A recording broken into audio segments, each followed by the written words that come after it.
parents, welcome back to Parenting Teens with Dr. Cam, where we share practical tips, useful insight, and words of encouragement to help you have a peaceful, positive relationship with your teen and parent from a place of calm. I'm your host, Dr. Cam, and with me today, I am so excited to announce we have Dr. Helen Odessky. Welcome, Helen. Dr. Helen, how are you? Great, thank you. It's great to be here. I am excited to talk about your book, and let me read your bio real quick so everyone knows who you are. Dr. Helen Odessky is a licensed clinical psychologist, coach, speaker, and author of the best-selling books, Stop Anxiety from Stopping You and Stop Fear from Stopping You, which I just finished reading, and it's wonderful. She runs a private practice in downtown Chicago. Dr. Odessky's advice has been featured in numerous national and international media outlets, and she loves to speak about topics that improve our personal and professional lives. Welcome, welcome, welcome. How are you again? So, Thank you. Let's start in right away, telling us a little bit of how you got into this world of anxiety and fear.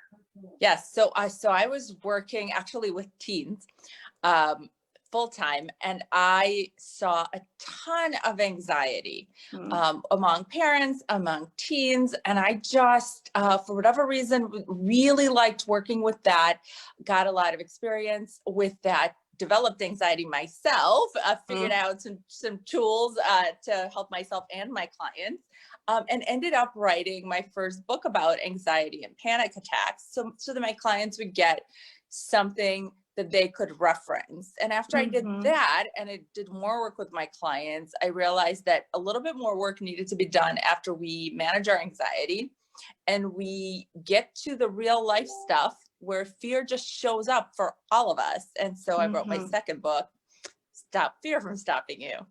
Which goes into all the different key components of our life that bring us fear. And as I was telling you earlier, I was reading through going, yep, yes, yes. And I think one of the things that is really important about this when it comes to parenting teens is that our fear and anxiety as parents gets in the way, right? How does that work? Okay, so it shows up in a couple ways. One is it shows up as it always shows up as a what if. And the first what if is, what if my kid is going to do something that I did that I don't want them to do? And scary one. Yeah, that's a scary one because it requires a lot of personal observation, right? And distancing, which is hard for everyone, even if you're a trained professional. And then the second one is when we hear about unknowns. So things we haven't done, that sounds really scary. And there's plenty of that because our kids are growing up in a different world. They're growing up with technology we've never had. They're growing up with social experiences we've never had. Everything's online. And so all of those unknowns bring up, what if this thing that I don't know about is really going to be the cause of some undoing for my child? It's amazing because I hear so many people, afraid of social media, and it's always whatever the latest, now it's TikTok, it's always been different things. And as we move into stuff that used to terrorize us and terrify us, become like normal, whatever. Because I remember growing up, it was TV. Like TV was this evil thing that don't watch too much TV and it's gonna or music, right? Too much music. And so it's like always this new technology. How do we as parents get through this fear? Because I know so many parents, rein it in and they're so afraid of it. But it's part of life. So how do we get through this fear and actually help our kids learn to navigate it? Yeah, I'm a part of the thing with fear, and I talk about this in my book as becoming Fearwise. So looking at fear is designed to protect us from threats. So if this is something that you genuinely think is a threat, like life-threatening, you have to listen to that. However, if it's one of those unknowns, if it's you have to jump through several maybes or what ifs to get to what the harm is, then you really have to step back, acknowledge that parenting is scary. Parenting is scary for everyone. and acknowledge the sensations, acknowledge them as being fear, and then really look at your options. So sometimes you will say no to your child. I didn't let my child, I have a 10-year-old, use TikTok until this year because I just didn't think that she could handle it. Now she knows what type of things to post and not to post, and what to do if she runs across something that she shouldn't or doesn't want to see. And so I think it's really having to step back and come up with a plan. Okay. And what other things do you typically see as adults that get in our way in terms of fear? There's lots of things. So things that I talk about in my book. One of the biggest one is, what will people think?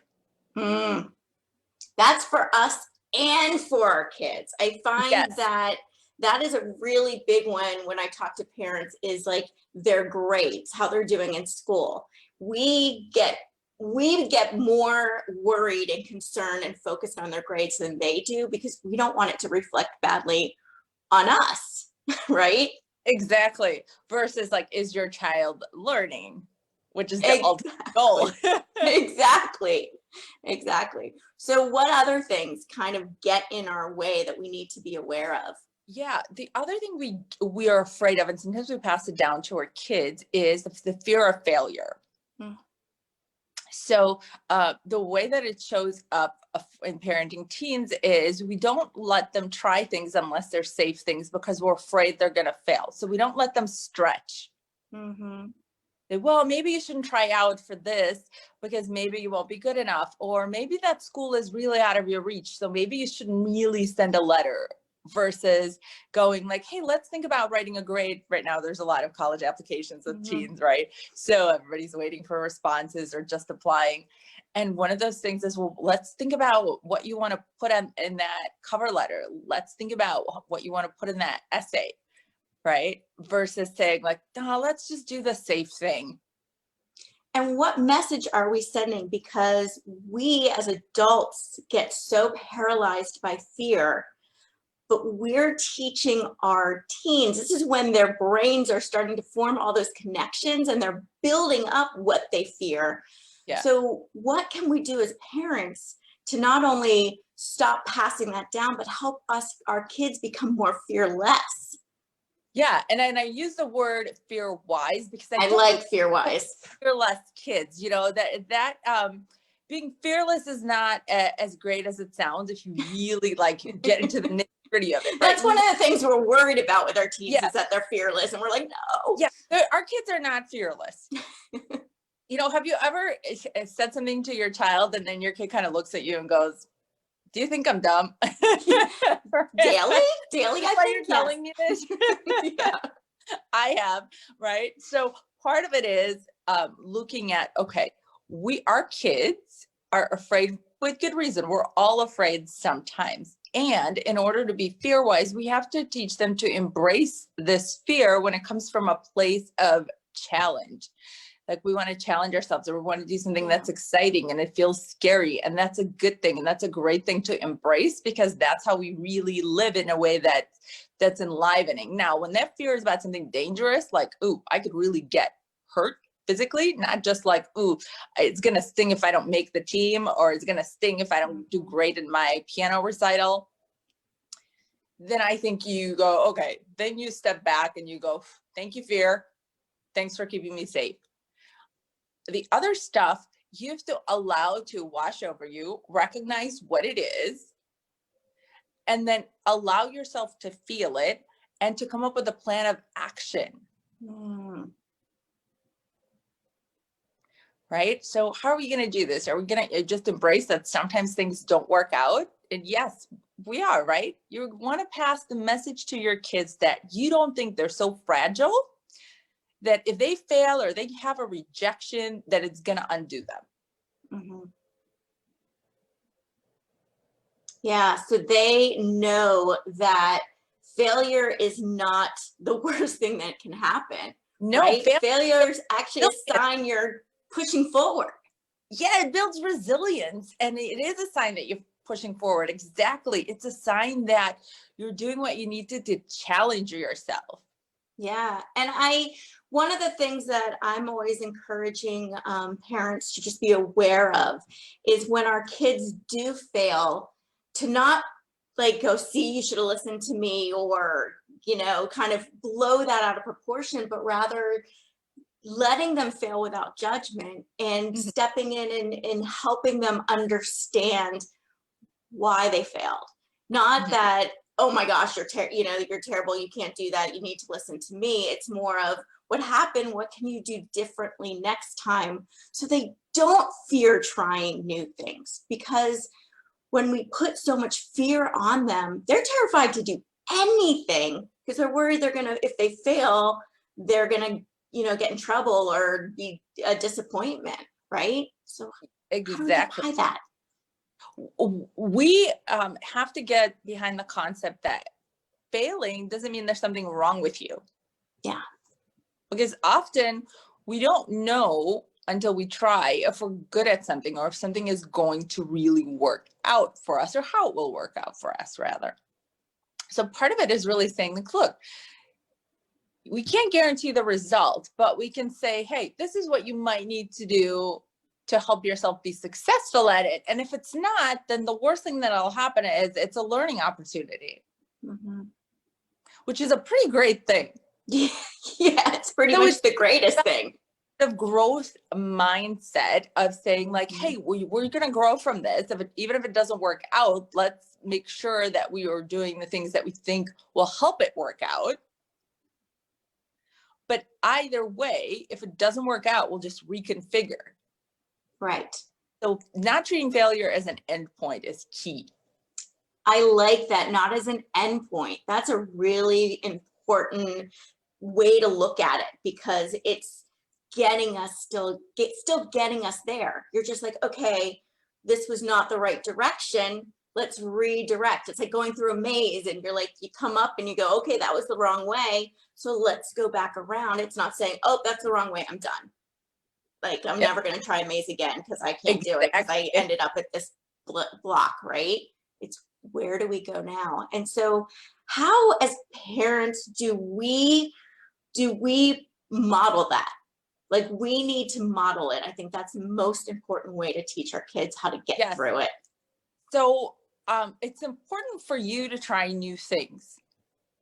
It's important for you to be okay with trying new things and modeling the attitude of, you know what, it didn't work out the way that I thought it would, but I'm glad I tried it.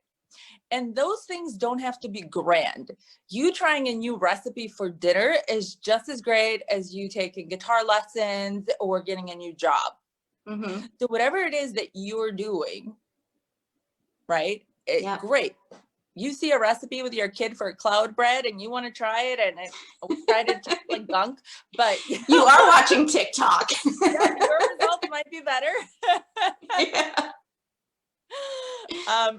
But it's taking this attitude that there's a little bit of this adventurous attitude that's okay to have. It doesn't mean that you are a risk taker in a negative sense. It means you're really trying to engage and enliven things. Mm-hmm. And have Right. fun with it. And have fun with it. Yep. That's wonderful. So tell us a little bit more about where your book is. I'm sure it's on Amazon, but tell us a little bit more about your book. Book is available everywhere. It's on Amazon. It's at Barnes and Noble. It's at Target. It's wherever you buy your book. It's at your local independent bookseller, if you prefer those. So it's really widely available, and it's out right now. Yay! Congratulations. It's amazing. Thank you so It's much. definitely a good read, and very eye-opening. I think it's those, we need to self-reflect, right? And go, okay, this is what's stopping me, and I want to make sure this is not what's stopping my teen. So any parting words of wisdom or encouragement for parents with teens? Yes. So go for it with your teen. Engage, take risks with them. Have them watch you do that, and have them watch you fail a little bit. That's very, very wise words. Thank you so much, Dr. Helen. This has been a great conversation, and I think it's an essential message for parents to hear. It's okay to fail. It's okay for you to fail, and it's okay for your teen to fail. In fact, we want to, right? Yes, exactly. Wonderful. Well, thank you again. And thank you, parents. I know you guys are really busy, so I appreciate you taking time to listen, and have a calm, peaceful day.